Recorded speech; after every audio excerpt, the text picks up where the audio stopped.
COVID restrictions put in place in some Brooklyn and Queens neighborhoods have led to protests that at times have become very heated. So one of the leaders of the protest was community activist Heshi Tisler.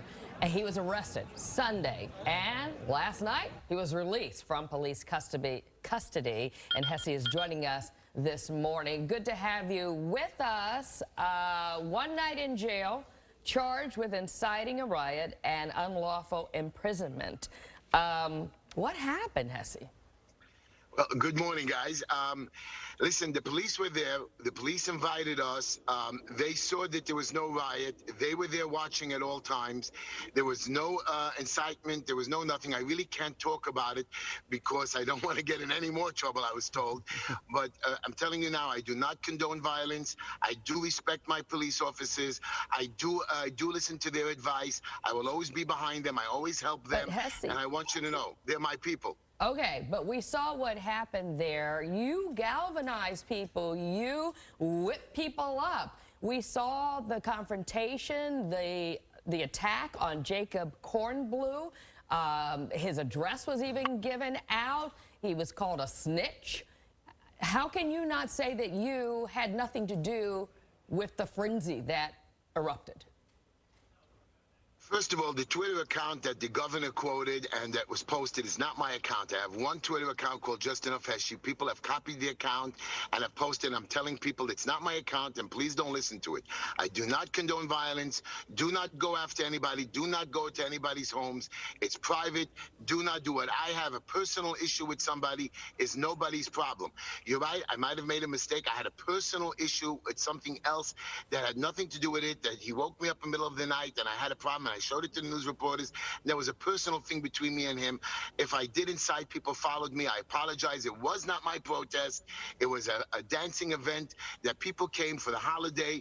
And you know, sometimes when you shouldn't be someplace, I don't care who you are, don't come, because you know that things could get heated. But if I did do something wrong, I apologize, and I will do whatever it takes to make it go away. I called the police officers at the 6th precinct. I was a little disappointed that the mayor sent some other people to arrest me, especially my home, when I promised to turn myself in with a community activist, Jeffrey Davis, who's been giving me advice. And my pastor, Pastor McCall, the Reverend, asked me to apologize because I made a mistake saying something bad to a woman, which I shouldn't have. Well, let's talk about that a second, because you call the mayor's wife some really horrible names.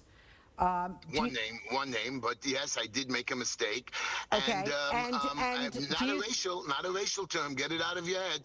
No racial. I've never had that ever. Nobody's ever heard that from me. No, but you called her the R word, which we don't say anymore. We say mentally challenged. And you called her a word that means someone like is a woman of the night.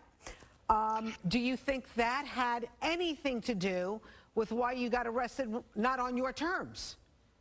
No, I don't believe that. I believe the mayor is just upset with me that I'm challenging him like I challenged him by the park. You know, I was in jail for the night, as you know, and I saw a lot of ways, the way they treat the prisoners, how things move so slowly. I know when I get into city council, I'm going to try to make changes.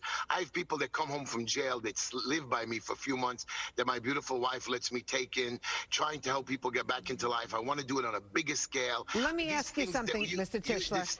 Yeah, because you spent the night in jail.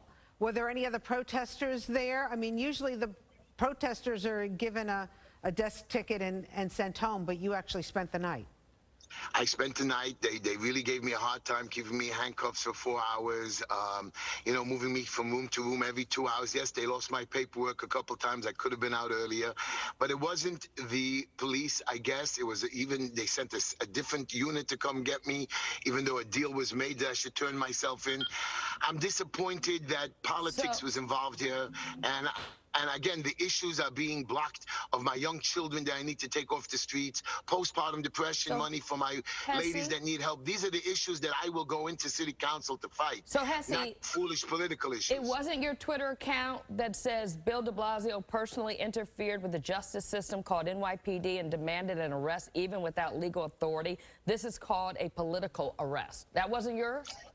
No, again, my Twitter account is just enough Heshy. I don't have Heshy Tischler and Heshy NY like the governor quoted. None of that. It's not my accounts. And I'm telling people, don't look at it. And, you know, if they want to post, I can't stop them, like I told the judge. And I'm never going to hurt anybody. And I'm always going to follow the rules as to the best of my ability if the law is correct. And if it's incorrect, I will protest and I'll make my voice heard. Well, I've been doing this for 30 years. I know. I don't know what has changed. So you kind of came on the scene using bolt cutters to cut the chains around the Hasidic playgrounds, right? Well, not only the Hasidic playgrounds, I did it in Crown Heights and Far Rockaway and Queens. I've done it to playgrounds that not only were for the Jewish kids, other communities called me. And again, when it's wrong, the parks were supposed to be open. Those locks were not stolen. I cut them. They shouldn't have been on there. And that's it. Those parks belong to me. You see, I didn't open up any schoolyards that I had no right, but the parks belong to the people. And those parks are mine like everybody else. And I did the right thing. And as you can see, the mayor gave in. The Parks Department gave in. I spoke to people at the Parks Department, and they even told me I was right. So again, the governor and mayor got to get on the same page. Now they're on the same page closing my synagogues and schools, and I'm telling the people, incorrect. Be safe. Wear a mask when you go into a store. Wear a mask when you go to your synagogue. But in the street, it's not right. These tests that they're giving in parks, where you're telling COVID patients to come to a park where there are children. How do you do that? Those PCR tests are 40% incorrect. I'm giving tests that are 100% correct. Well, people are telling me they're positive, and I'm giving them tests that are negative. Well, Something is wrong. I know. We appreciate you coming on and hearing your point of view on this. Heshy Tischler, stay safe out there. I appreciate you taking me. You're wonderful, ladies. And I promise you, I apologize to the mayor, the mayor's wife, for using a bad word. You are right. And I've lost it. And trust me, my wife is buying me ugly ties just to punish me. Heshy. All right. Good to have you on Good Day. Stay out of jail. Good day, my friends. Okay. I'm going to try my best, Gales. I'm going to try my best. All right. Thanks so much.